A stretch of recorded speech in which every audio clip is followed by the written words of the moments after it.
दो शब्दों से बना हुआ है।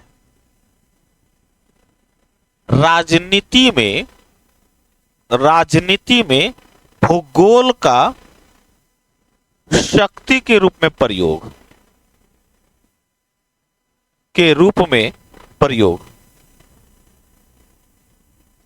राजनीति में भूगोल का शक्ति के रूप में प्रयोग। क्लियर? अब ये शक्ति के रूप में प्रयोग करें तो कैसे? तो उसकी अवस्थिति के आधार पर ये कहां स्थित है, कहां स्थित। ज्योग्राफी में आप देखेंगे ना कि कहां स्थित है, आप देखेंगे ना संसाधन के आधार पर उसके पास कौन सा संसाधन है। जियो पॉलिटिक्स को निर्धारित करने में सबसे बड़ा योगदान देता है, या संबंध को निर्धारित करने में या राष्ट्रीय हित को निर्धारित करने में सबसे बड़ा योगदान देता है जियो पॉलिटिक्स। मैं किसी उदाहरण से समझाता हूं। अब देखिए भारत की स्थिति देखिए, या अफगानिस्तान की स्थिति देखिए, इसकी अवस्थिति कि आप यूरोप की तरफ भी जा सकते हैं, आप पश्चिम एशिया की तरफ भी जा सकते हैं, आप दक्षिण एशिया भी जा सकते हैं, दक्षिण पूर्व एशिया भी जा सकते हैं। इसके पास संसाधन नहीं है बंधु, इसके पास अवस्थिति। इसलिए अफगानिस्तान, अगर जिसने अफगानिस्तान पर नियंत्रण कर लिया वो पूरे इस क्षेत्र पर राज करेगा, यही कारण है कि आप देखिएगा कि 1878 के आसपास लीटन ने युद्ध लड़ा था, जिसको अफगान युद्ध के नाम से जानते हैं। ऑकलैंड ने भी युद्ध लड़ा, जिसको आप अफगान युद्ध के नाम से जानते हैं। नहीं था। अब देखिए इधर यूएसएसआर भी चाहता था कि हम यहां पर आ जाए। 70 के दशक में यूएसएसआर भी गया और अमेरिका भी गया अलकायदा के नाम पर, सफल नहीं हो पाया। उद्देश्य ये था कैसे भी हम इस पर नियंत्रण रखें, इस क्षेत्र पर। पाकिस्तान का भी जो निर्माण हुआ इसीलिए किया गया था, जियोपॉलिटिक्स को ध्यान में रखते। माउंटबेटन से बेहतर जियोपॉलिटिक्स कोई नहीं जानता था उस समय, जो कनाडा के सेनापति था। वो जानबूझ करके उसको लाया गया था, और 1919 के अधिनियम के माध्यम से ही भारत के विभाजन की रेखा तय कर दी। 1919 में रिपोर्ट आ गई थी कि भारत का विभाजन करना है।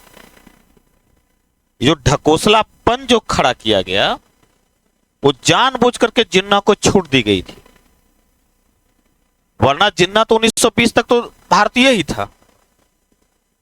जिन्ना तो राष्ट्रवादी था, उससे बड़ा राष्ट्रवादी तो कोई था भी नहीं उस समय तक। जानबूझ करके जिन्ना को खड़ा किया गया, डर का माहौल दिखाया गया अल्पसंख्यक बहुसंख्यक का। बुक में तो विचारधाराओं की लड़ाई है ना, कोई वामपंथी विचारधारा है। बुक में हर बात थोड़े ना, तो कॉन्ट्रोडिक्शंस क्रिएट नहीं हो जाए, प्रतिबंध नहीं लग जाएगी बुक पर। आप जितना बुक पढ़िएगा, एनसीईआरटी को पढ़िएगा तो कुछ और नजर आएगा, आप बिपिन चंद्रा को बुक पढ़िएगा तो कुछ और नजर आएगा। क्रांतिकारियों को तो आतंकवादी नाम दिया गया है बिपिन चंद्रा के बुक में। आप समझ सकते कितना बड़ा ये आरोप है। तो फिर आप आतंकवादी मानते हैं क्या? फिर तो जिन्ना को जानबूझ करके खड़ा किया गया। 1919 में यह प्रस्ताव आ गया था। अब द्वितीय विश्व युद्ध तक आते आते ब्रिटेन की स्थिति ऐसी नहीं थी, और जिन्ना इधर अपना काम कर रहा था। वरना जिन्ना को इतना छूट देना, द्वि राष्ट्र सिद्धांत को देखो, बाइबल ने भी कहा कि चलो ठीक है बातचीत करते हैं ना, उसे जेल में नहीं डाला जा सकता था। जिस समय जिन्ना ने द्वि राष्ट्र सिद्धांत की अवधारणा दिया था, उसी समय इसको रोक देना चाहिए था। जानबूझ करके ये किया गया था। क्यों? जियोपॉलिटिक्स। माउंटबेटन से बेहतर जियोपॉलिटिक्स कोई नहीं जानता था। अब देखिए इस समय इस स्थिति में पाकिस्तान, दक्षिण एशिया को देखिए, अब साउथ एशिया को, क्योंकि दुनिया में भारत का झुकाव तो उस तरफ था।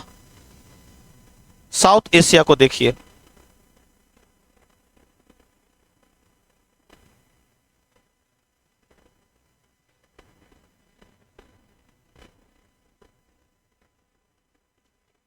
वो तो वही तो लाया, तो उसी समय से ना डिवाइड एंड रूल पॉलिसी उसी समय से ना ला दिया गया था।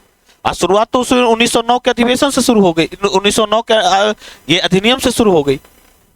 अब देखिए यह जो क्षेत्र है, इस बीच में क्यों कश्मीर मुद्दा को खड़ा किया, कश्मीर मुद्दा को भी खड़ा किया गया था। यह जो क्षेत्र है, यह तीन भाग में भारत का विभाजन करना था। एक्चुअली उनका उद्देश्य तीन भाग था। एक भाग ये था जो सफल रहा, एक भाग ये था।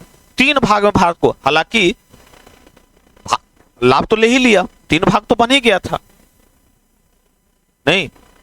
अब उसके बाद देखिएगा इस क्षेत्र में क्यों इसका झुकाव कहां पर था, तो यूएसएस समर्थन जितने भी थे सबका झुकाव इधर था,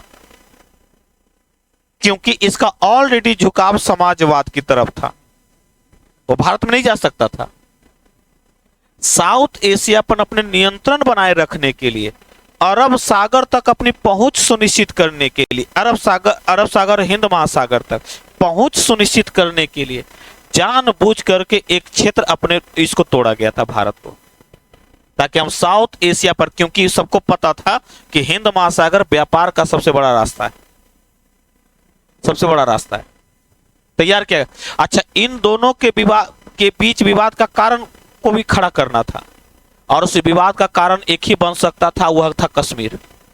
इसलिए जानबूझ करके कश्मीर के मुद्दा को, गलत मैप दिखाया गया यहां पे, कश्मीर के मुद्दा को जानबूझ करके खड़ा किया गया। आज तक यह मुद्दा इसीलिए देखिएगा अब जाकर के थोड़ा बहुत शांत हुआ है, क्लियर, ताकि भारत और पाकिस्तान के बीच ये विवाद का विषय रहा, और कई बार यूएनओ में पाकिस्तान इसको लेकर के मुद्दा उठाता रहा है, क्लियर। यही कारण है कि जियो पॉलिटिक्स पूरी दुनिया का दिशा तय करता है किसी भी विदेश नीति का। आप देखिए, अब इधर आइए, यूएसएसआर की तरफ अब आइए, यूएसएसआर की तरफ मैप आइए। अब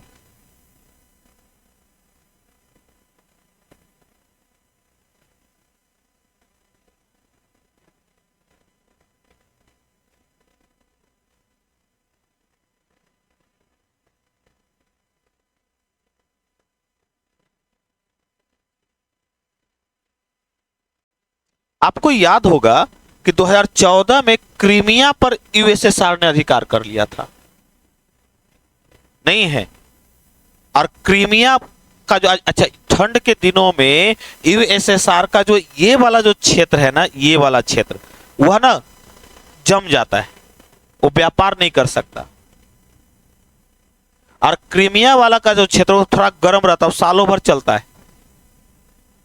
ठीक है। अब उसका ध्यान रखिएगा, 2014 में क्यों उसको व्यापार चाहिए था। अब क्रीमिया क्षेत्र को देखिए,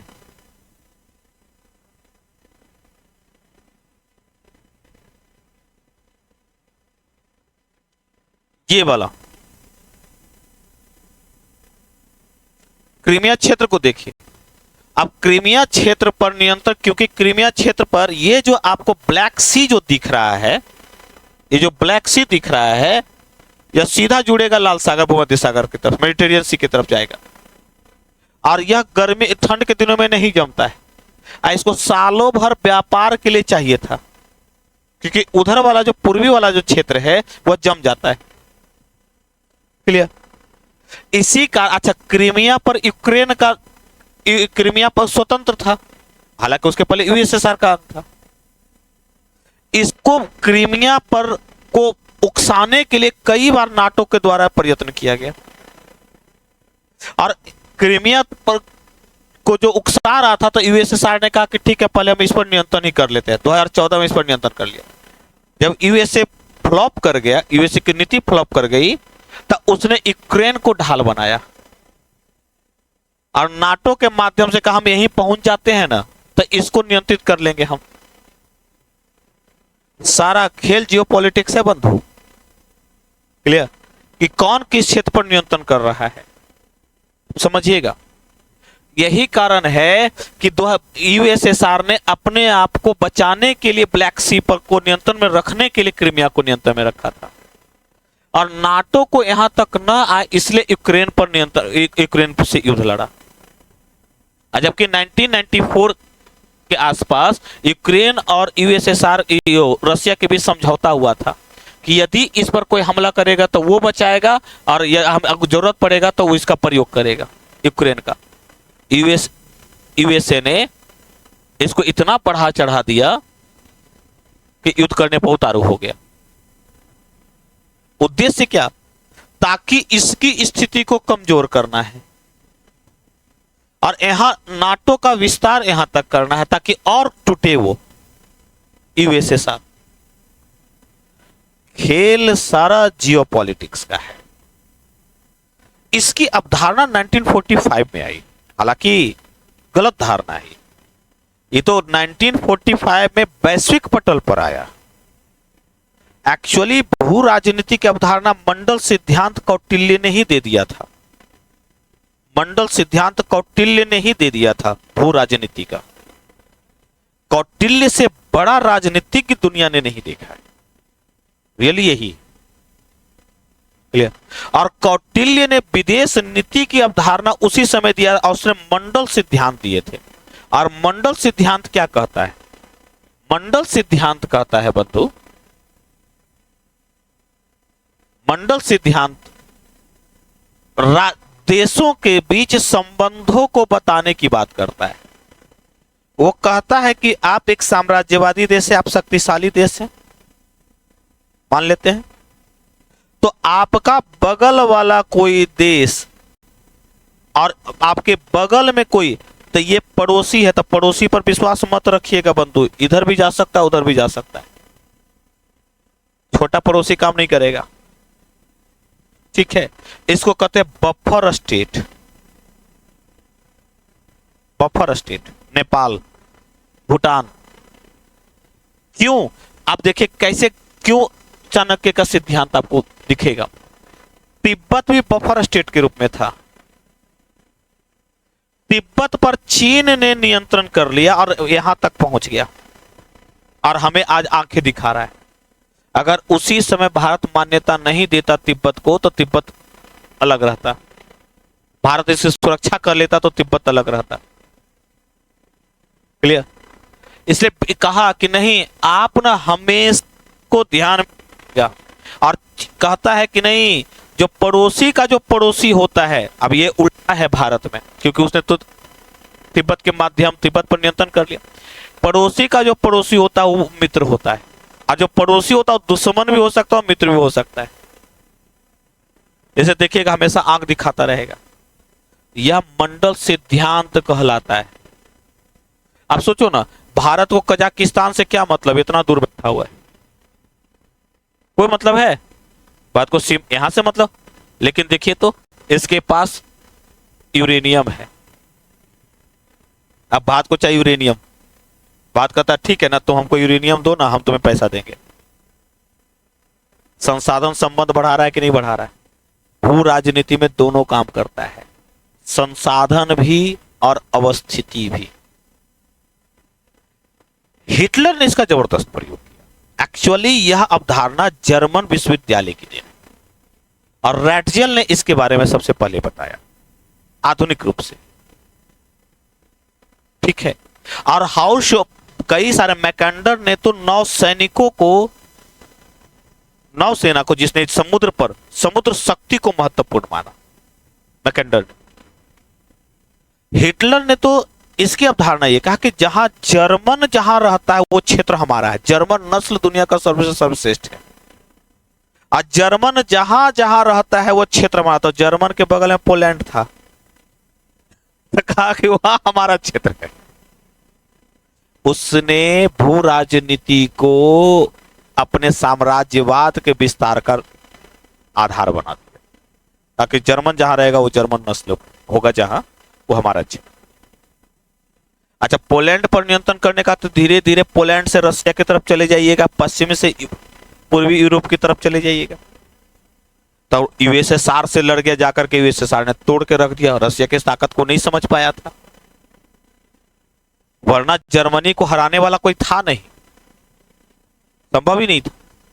वो इतना तेजी से, इतना आधुनिक रूप से जर्मनी बढ़ रहा था कि अमेरिका अच्छा, अमेरिका की, मुझे नहीं बोलना चाहिए, लेकिन अमेरिका की दोगली नीति जो ऐसी होती है कि जिस अमेरिका ने हमेशा दुनिया पर प्रतिबंध, परमाणु बम के रूप में प्रतिबंध लगाने की कोशिश की, वही अमेरिका जर्मनी के वैज्ञानिकों से लाभ लेकर के ओपेनहाइमर चलाया और परमाणु बम बनाया। ओपेनहाइमर हाल ही में आज का एक मूवी आई थी, वो परमाणु बम बनाने की नीति थी जो आइजनहावर ने बनाया था। तो ये तो एक अलग ही सिद्धांत है उसका। जर्मन दुनिया में उस समय सबसे सर्वश्रेष्ठ काम कर रहे थे रिसर्च एंड डेवलपमेंट पर। अमेरिका भी कहीं नहीं था। ठीक है, यही का भू राजनीति बड़ा इंपॉर्टेंट हो जाता है किसी भी चीज को समझने के लिए। आप देखिए ना, भू राजनीति का ही तो कमाल है कि भारत संस्थाओं का I2E2 क्वाड, भू राजनीति तो है नहीं, तो लिखिए भू राजनीति।